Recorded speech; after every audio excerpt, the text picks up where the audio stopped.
Assalamualaikum warahmatullahi wabarakatuh. Waalaikumsalam. Sebelumnya saya minta maaf sama teman-teman jamaah dan sama Tuan Guru karena saya sering bertanya. Soalnya di rohani ini perjalanannya sangat sakit dan membingungkan juga, Tuan Guru. Pertanyaan saya yang pertama, di hadis atau di kitab saya kurang memahaminya, Tuan Guru. Ini masalah Tuhan. Tuhan kan berkata, barang siapa mengenal aku, akunya Tuhan, maka itulah aku. Itu nggak tahu di hadis apa, saya kurang paham apakah itu benar atau enggak. Mohon penjelasannya. Terus yang kedua, Tuan Guru, untuk pandangan ahli zuhud itu kan selain pandangan selain Allah kan syirik kofi, syirik yang tersembunyi. Di perjalanan saya, rohani saya, itu begini Tuan Guru. Dia, engkau, aku, semua itu Allah. Dari pandangan saya, otomatis Allah itu banyak. Dia Allah, engkau Allah, bahkan air, kayu itu pun Allah, Allah, Allah semua. Ya, untuk mengesahkan, menunggalkan satu ahadnya Allah itu cara pandangnya gimana? Apakah dia ya aku ya dia? Mohon penjelasannya. Terus yang di dalam hati bertanya jawab sendiri itu kan warid ya Tuan Guru ya. Yang sebetulnya warid itu siapa? Itu kurang paham juga. Soalnya sangat menyakitkan Tuan Guru kalau nggak ada yang menerangkan. Saya kira dari saya cukup. Sekian itu Tuan Guru. Terima kasih. Assalamualaikum warahmatullahi wabarakatuh. Assalamualaikum warahmatullahi wabarakatuh. Man arafa nafsahu faqad arafa rabbahu. Itu juga diterangkan di dalam Ihya. Ada. Itu setahu saya adalah hadits qudsi. Ya. Barang siapa yang kenal dirinya, ini pertama prosesnya itu, maka betul-betul akan kenal Tuhannya. Itu prosesnya di situ. Berarti kita harus mengenal siapa diri kita. Status asli ini awak dewi ku sopo. Status kita itu siapa? Lah, disinilah Bapak Ibu akan masuk pada bab penguraian sifat hakikatnya hamba dan sifat hakikatnya Allah. Contoh, wujud itu sifat hakikatnya siapa? Allah toh? Wujud. Contoh wujud. Atau hidup. Ini kan tertuang di dalam sifat wajibnya Allah. Wujud itu sifat nafsiyahnya Allah, wajib nafsiyahnya Allah. Hayat, hidup, sifat ma'aninya Allah di dalam sifat wujud. Kebalikan wujud berarti tidak wujud. Adam. Kebalikan sifat hayat hidup berarti maut atau mati. Kalau kita sudah menyadari kalau kita itu tidak wujud, kita itu tidak hidup, maka itu dikatakan kenal dirinya. Sistem yang seperti ini Bapak Ibu, khayalah umum tidak masuk, gak diterima. Loh, wong kita wujudnya ya ono ngene kok, lah ngoten nggih. Kok dikatakan tidak wujud? Wong saya bisa makan, bisa apa, kan tandanya aku urip. Lah gitu toh. Ingat, makhluk utawa hamba itu adanya itu sebab diadakan, tapi kudu ngerti asal usule adanya makhluk iku tidak ada. Makhluk asale maut mati, yuhyi wa yumitu. Lah ya toh. Asalnya kita itu adalah mati. Terus merasa hidup sebabnya dihidup ke Gusti.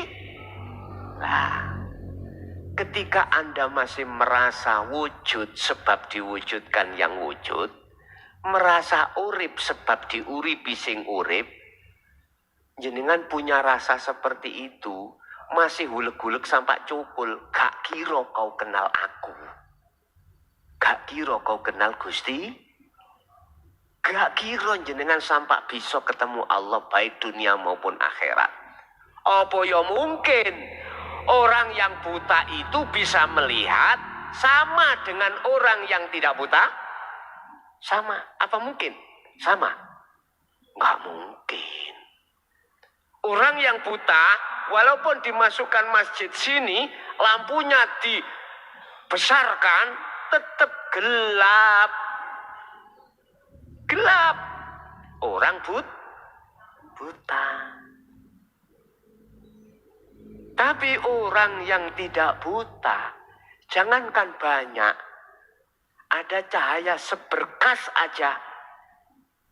Akhirnya terang, bisa tahu jalan, tahu jurang. Mana jalan mau, mana jurang tahu.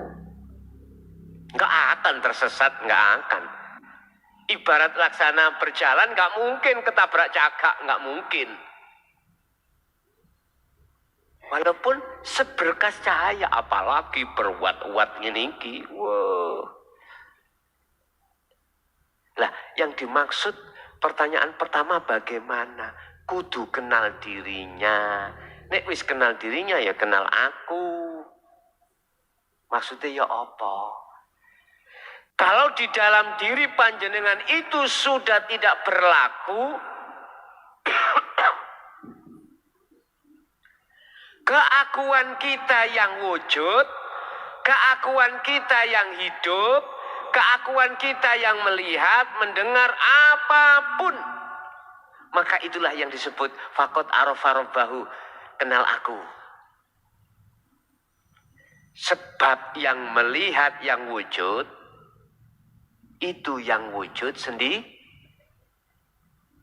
Apa mungkin perkara yang tidak wujud itu bisa melihat yang wujud? Nggak mungkin, nggak bisa. Oleh karena kita didominasi sifat basariyah, yang sifat basariyah menekan kepada kita untuk beriman dan merasakan kita yang wujud, kita yang hidup itu lupa.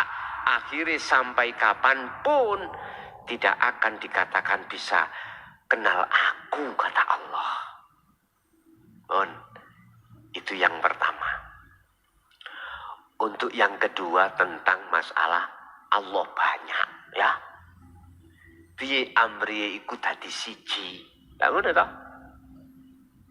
Pandanglah banyak itu untuk menjadi ahad. Di dalam Al-Quran, nek tentang masalah menyebut dirinya Allah, itu mutakalimnya itu tidak hanya ana. Mukhotobnya itu tidak hanya ana. Kadang nahnu padahal itu kita. Kita lah banyak toh Pak ya. Tapi mengapa Allah menyebut nahnu? Wa nahnu aqrabu ilaihi min hablil warid. Aku iki lho bahasane lho ngono. Gak kita iki mboten. Padahal kalimatnya itu nahnu. Lah nahnu terjemahnya kita. Allah kok ngomong kita? Kan gak mungkin kalau akal, ya tak? Gak bisa Pak akal sampean buat menerima, harus dengan iman. Wa nahnu dan aku akrobu iku lebih dekat min hablil warid dari urat nadi. Aku iki lebih dekat dari urat nadi. Kok nahnu kok gak ana apa? Padahal yang lainnya ana, seperti la ilaha illa ana fa'budun. Lagi innani anallah la ilaha illa ana fa'budni, yae mutakalim wahdan. fa'budni wa aqimis shalah li dzikri. Loh. Kok gak kok gak harus seperti itu. Kok kadang wanah ternyata ngene, Pak.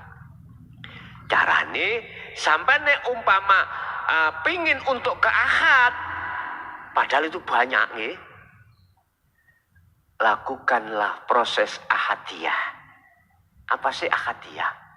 Memandang si A, si B, si C, si D ku la farqa bainahum.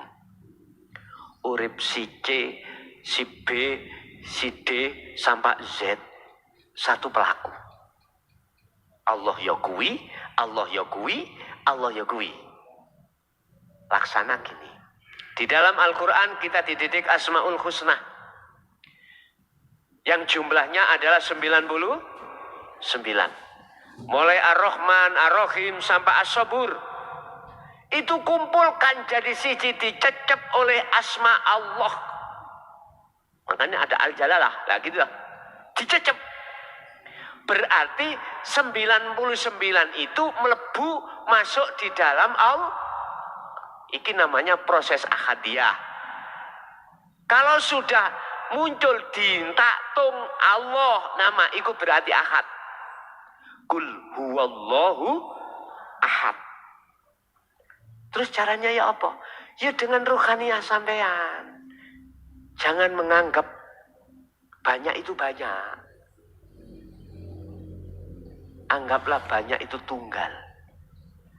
Sopo sing nguasani sholat subuh adik kunut? Allah. Sing nguasani subuh gak adik kunut? Allah. Siapa yang membaca Fatihah bismillah dibesarkan? Allah. Yang disirikan? Allah. Wonten gelut tak kira-kira? Ono khilaf kira-kira? Mboten enten. Kalau sudah jatuh ke wilayah itu nggak ada yang khilaf. Kalau belum jatuh ke ahad, mesti kita adalah fanatik, Pak. Loh, nek gak ono subuh kalau nggak ada kunutnya nggak sah. Harus nek lali, kalau lali lupa kita harus ganti dengan sujud sahwi. Nah gitu toh. Yang tidak pakai kunut bagaimana? Punya hujah sendiri. Gegeran, Pak. Nggak bisa rukun umat Islam ini. Khilaf gara-gara saling fanatik kita. Akhirnya tidak rukun. Justru ketidakrukunan inilah yang akan menjadikan kehancuran umat Islam. Ingat, Rasulullah sampun memberikan satu keputusan dalam satu hadis. Besok iku ya, besok umatku Islam banyak, tapi mutunya seperti buih di lautan. Tahu buih? Untuk nih loh, ning lautan diterpa ombak ke barat, ya ke barat, timur, ya ke timur, ya seperti ini sudah. Diombang ambing, ya toh? Akhirnya sampai iku lali Allah. Kapan berhentinya khilaf itu kapan? Sama ketika saat kita di thariqah, mohon maaf. Silakan yang ingin jalan dari arah timur, jalan dari arah barat, arah selatan, arah utara, silakan. Semuanya itu Allah yang memperjalankan dirimu, tapi jangan fanatik dengan itu, sebab kau bila mana kau fanatik, kau akan menyalahkan jalan orang lain yang menurut kamu kau anggap salah. Lah gitu toh? Itu pasti akhirnya mohon maaf, nggak boleh kau itu berguru dua, nggak boleh, harus satu lah gitu toh. Wis, iki eranya tidak era seperti dulu yang disembunyikan, Pak. Eranya sekarang itu transparan. Artinya boleh kamu itu memakai mohon maaf pedoman-pedoman yang lain. Muaranya itu hanya pada Allah. Nek kalau gegeran terus wis tak gak wusul-wusul, temen gak wusul-wusul. Sampean harus punya prinsip keimanan, sana sing lakokno ya Allah, situ yang memperjalankan juga Allah, semuanya ya Allah. Sebab kalau boleh saya gambarkan Pak ya, Amit, iki gunung Pak, dukur iki Allah. Boleh kau lewat sisih kene munggah, boleh sisih mriki, sisih sana, silakan. Muaranya hanya pada ada yang terlalu lama Pak. Mumet serah gini. Akhirnya ya judulnya kene. Paham nggih? Wis tak apa-apa jarno. Ada yang wis gak apa-apa langsung ae abot-abot titik. Misalkan silakan babano. Nek kita ribut masalah jalan, ribut masalah guru, mohon maaf, gak tutuk-tutuk bos. Fanatik kita. Wone kak guruku ngono, wah gak sah. Kuwi ku pangeran ta. Kok berani ngesah dan tidak ngesahno ya? Lah gitu toh. Sadarlah saudaraku, itu salah satu faktor mengapa kita terlalu lama tidak bisa jalan ke Allah sampai ke usul pada Allah, karena kita masih memandang jalan orang lain kita anggap salah. Padahal di sana yang ngelakokke, yang memperjalankan itu juga Allah. Nek ngene rukun enak Pak. Paham nggih? Nah, silakan bertemu Allah waktu sholat, silakan bertemu Allah kau lewat sedekah, silakan bertemu Allah lewat zakat, puasa, haji, bahkan silakan bertemu Allah lewat tengah-tengah kau bekerja, silakan. Allah iku luas, boten dangkal. Jadi harus melakukan proses ahadiyah menuju ke ahad. Yang ketiga, masalah wali, ya tak? Apa mungkin wong kula wuta sampean boten? Apa sah saya mengatakan, oh Pak iki gak wuta, sah boten? Boten sah. Bagaimana saya bisa mengetahui kalau Bapak gak wuta, lah wong kula niki wuta? Saya mengatakan Bapak tidak wuta atau wuta kalau saya tidak buta. Cetok maksud kula. Jenengan nek pengen tahu wali itu, jenengan kudu dadi wali. Tutu wali murid lo ya. Ala inna awliya Allah la khaufun alaihim wa lahum yahzanun. Wis ono ajiri seperti itu dalam hati kita. Jangan boro-boro kita mengatakan, aku wali. Iya bener wali santri. Ammal arif la yarawna li anfusihim syai'an. Ya Allah, kita itu tidak ada rasa khawatir, tidak ada rasa gelisah, tidak ada rasa takut, manakala kita sudah tidak ada. Sudah tidak berlaku kita. Kalau kita sudah tidak berlaku diri kita, maka dengan sendirinya yang berlaku hanyalah Allah. Masa mungkin Allah iku wedi? Tahu gak Allah wedi? Boten enten Allah wedi. Allah khawatir gak mangan. Allah khawatir nyun sewu. Nek bahasa kita manusia sih nek rasa khawatir, Pak. Anakku suk dadi apa ya? Sik khawatir. Gini.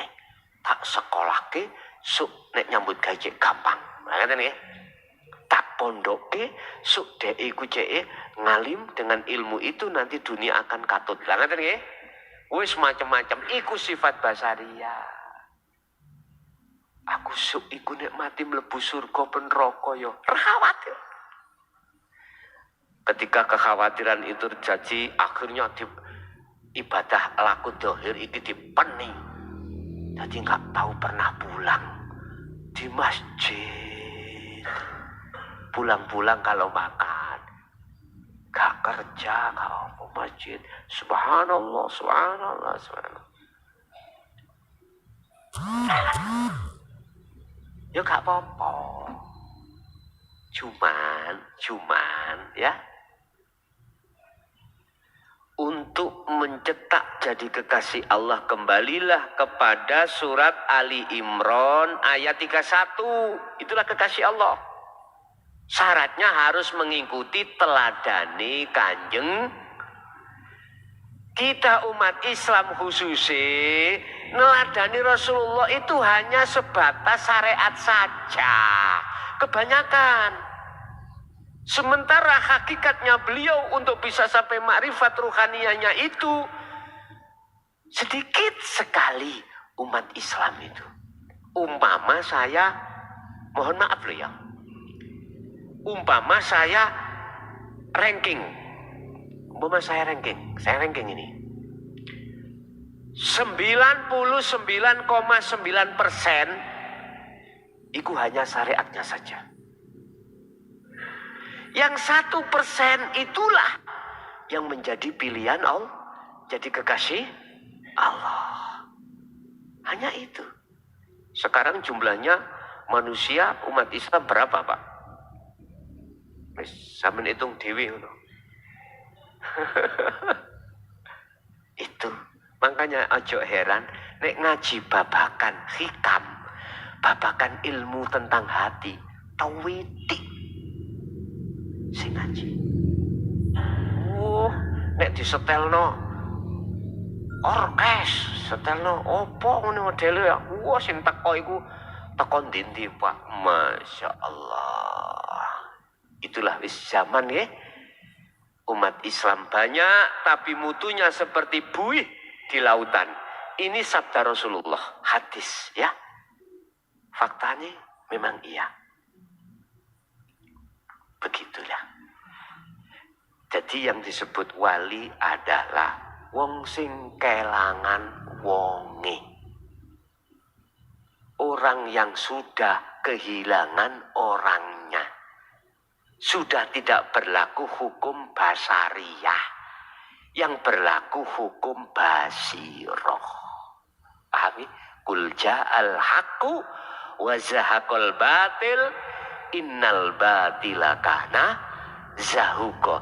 Tatkala di dalam hatimu iman hanya Allah, murni millata Ibrahim hanif, maka sirnalah, hilanglah iman-iman yang tadinya saya itu imannya wakeh tadi yo. Saat itu hilang. Tatkala dalam masjid ini lampu mati gelap gulita, kita tidak bisa melihat apa-apa. Ketika saat cahaya di lampu dinyalakan, seketika itu kegelapan langsung hilang. Begitu. Ada lagi, silakan.